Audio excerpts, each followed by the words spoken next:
dans les notations précédentes.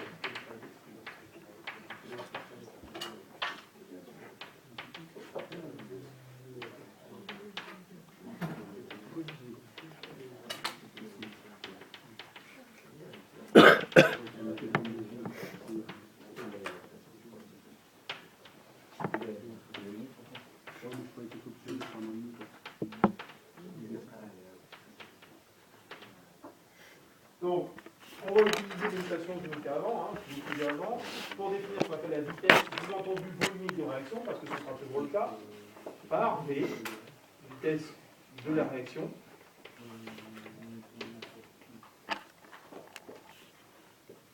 On veut s'arranger pour qu'elle soit toujours positive. Donc, si j'ai un réactif, 50 milliampères va diminuer. D'accord? Donc, si je m'intéresse à un réactif, je vais mettre un moins. Donc, moins T2 NA, je vais utiliser A comme réactif sur DT.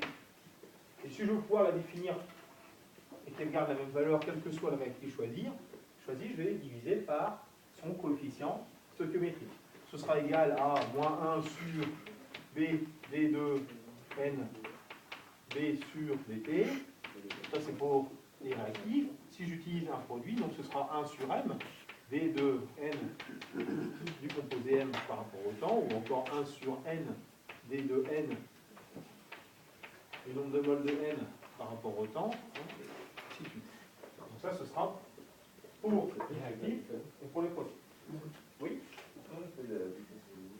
J'ai mis volumique, j'ai divisé par V. J'ai fait V à chaque fois, j'ai mis volumique. Donc ici, je vais rajouter le volume. Je définis directement la vitesse volumique. On va faire réécrire la vitesse volumique derrière. On travaille directement avec des vitesses volumiques sous-entendues.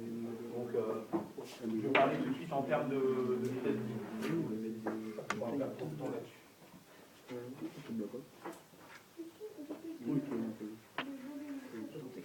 Non, tout est constant. On travaillera nous avec des volumes constants. Par un volume pour notre réaction. Oui, c'est normal parce que regarde, si tu ne prends pas un volume, ici je double la taille de mon système, et je double le volume. Et toi, en termes de réaction, ça va mieux que les choses. Je vais ramener avec le volume. N dépend de la taille du système. N est un paramètre qui est extensif. Le rapport est sur V. Je l'ai dit dans le chapitre que je vous ai donné avant. Le rapport N sur V sera N sur V sera quelque chose qui sera donc indépendant de la taille du système. Donc comme ça, ce sera vrai. Donc tu passes ta réaction avec un grand récipient, en mélangeant deux trucs de chaque truc, ou 10 centilitres de chaque. La vitesse sera la même. Les expressions seront les mêmes. Sinon, ça dépend de nos Donc, voilà, votre vitesse de réaction. Alors, si je reprends l'exemple,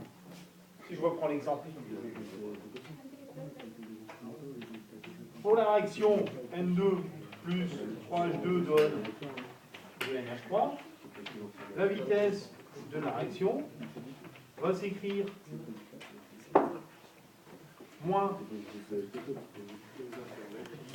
alors, directement 1 sur V, D2N, N2 sur DT, ou encore moins 1 sur 3V, D2, H2 sur DT, ou encore 1 sur 2V, D2, N, NH3 sur DT.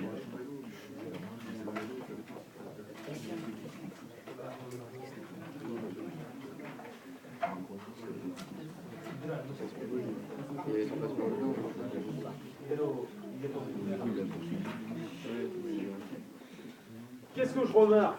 En fait,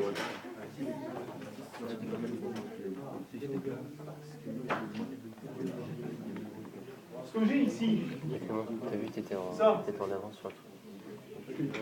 La réaction, le volume.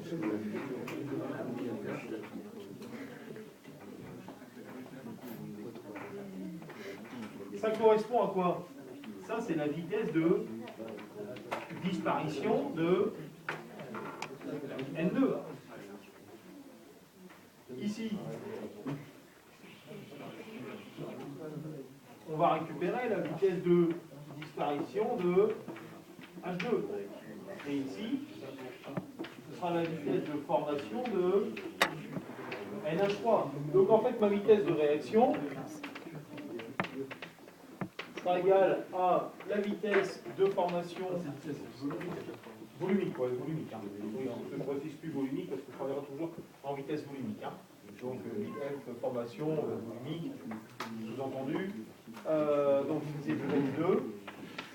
Ce sera aussi un tiers de la vitesse de formation de H2 et un demi de la vitesse de disparition. C'est pas que des vitesses de formation. Non. Bah, si tu veux, tu auras un petit moins. Là, j'ai mis une vitesse de formation de NH2.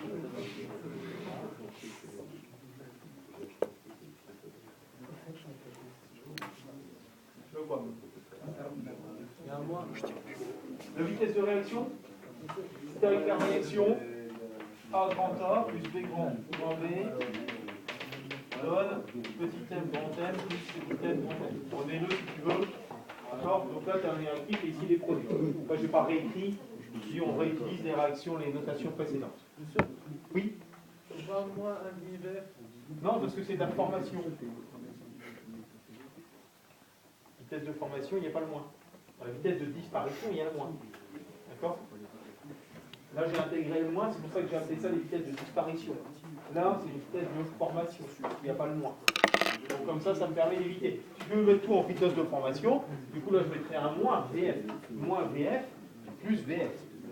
Donc là, c'est pour ça que j'ai mis VD pour les réactifs, de manière à garder quelque chose toujours de positif. Sachant que pour un réactif, la vitesse de disparition est positive, pour un produit, la vitesse de formation est positive. Je retrouve bien, oui.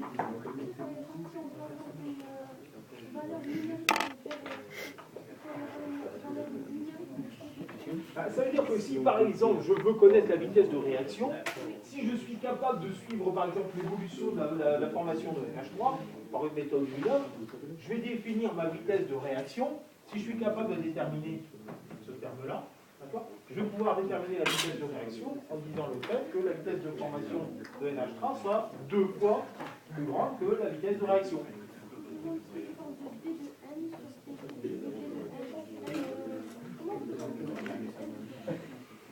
Il faut savoir comment évolue le nombre de moles de NH3.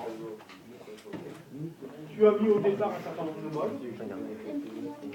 Ce sera moins initial, voilà, ce sera ton. Alors si tu veux, pour avoir un DN, il ne faut pas confondre le DN et le DSI, parce que l'évolution n'est pas forcément linéaire.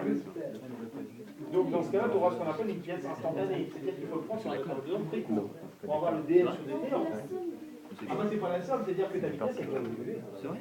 Ça tu l'as vu en terminale. Si tu as une vitesse qui évolue comme ça, la vitesse au début et la vitesse à la fin, Je l'avais fait, non? Je l'avais vu. parce qu'en fait au début, pourquoi elle est plus importante au début? Parce qu'il y a plus de réactifs. Et petit à petit la vitesse elle va diminuer parce qu'il y a de moins en moins de réactifs. Comme la vitesse est proportionnelle, entre autres, on verra plus exactement après comment, à la concentration des réactifs, moins il y en a, moins ça va aller vite. Et je dirais la situation extrême, c'est parce qu'il y a plus de réactifs, il y a plus de vitesse. Voilà. On écoute. Simplement, si tu veux pas prendre le moins, tu mets moins VF. Non, c'est une vitesse de disparition. La vitesse de disparition, je l'ai définie en vitesse volumique. Hein. Là, ce sont toutes. Là, ici, alors, remarque, toutes les vitesses sont volumiques.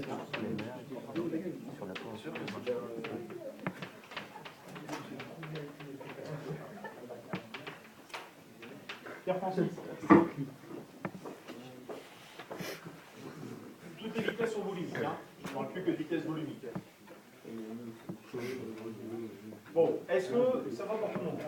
Vous comprenez bien que là, on est embêté si je ne m'intéresse qu'à un seul des constituants pour définir de manière systématique la vitesse de ma réaction. Dans ce cas-là, sinon j'aurais eu une vitesse de réaction qui allait dépendre un peu du constituant que j'allais choisir et donc du coefficient qui allait se trouver devant. Pour m'affranchir de ce problème, eh bien, on va définir la vitesse de réaction en utilisant justement les coefficients, à la fois je dirais les coefficients stoichiométriques, et puis le fait d'avoir affaire à un réactif ou un produit. Donc si on veut avoir une vitesse qui soit toujours positive, si on la calcule par rapport à un produit, ben on va prendre la vitesse de formation du produit. Si on la calcule par rapport à un réactif, on va prendre la vitesse de disparition du réactif, de manière à ce qu'elle soit toujours positive. Et pour avoir systématiquement la même valeur, on va diviser cette vitesse de formation et de disparition par le coefficient stoichiométrique correspondant. D'accord? C'est ça qu'il faut bien comprendre. Il ne faut pas mélanger les deux.